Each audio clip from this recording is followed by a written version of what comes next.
Hello అండి. ఈరోజు నేను చికెన్ కబాబ్స్ ఎలా రెడీ చేయాలో చూపిస్తున్నాను. చికెన్ కబాబ్స్ మాత్రం చాలా టేస్టీగా ఉంటాయి, నాకు చాలా ఇష్టము. ఈ చికెన్ కబాబ్స్ని నేను మైక్రోవేవ్ ఓవెన్లో ప్రిపేర్ చేశాను. అందుకోసం చికెన్ని చిన్న చిన్న పీసెస్లో కట్ చేసుకున్నాను. ఇలా పీసెస్లో కట్ చేసుకున్న తర్వాత వాటికి కావాల్సిన మసాలాలు అయితే రెడీ చేశాను.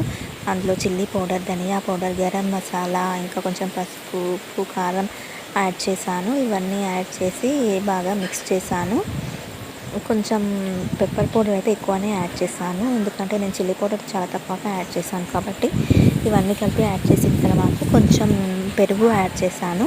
పెరుగు యాడ్ చేసిన తర్వాత నేను టూత్ పిక్స్కి అయితే ఇవి స్టిక్ చేసి ఓవెన్లో పెట్టాను. ఓవెన్ టెంపరేచర్ మాత్రం నేను ఫస్ట్ ప్రీహీట్ చేసుకున్నాను. ఆ తర్వాత ప్రీహీట్ చేసిన తర్వాత ఓవెన్ని 20 మినిట్స్లో పెట్టి కుక్ చేశాను. 20 మినిట్స్ తర్వాత ఈ చికెన్ కబాబ్స్ అయితే ఇలా అవుతున్నాయి. చూడండి ఎంత బాగా అవుతున్నాయో లోపల.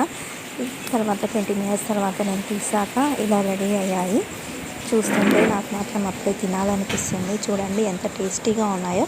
మీరు కూడా ఈ చికెన్ కబాబ్స్ని రెడీ చేసుకోండి. నచ్చితే like, share and subscribe please.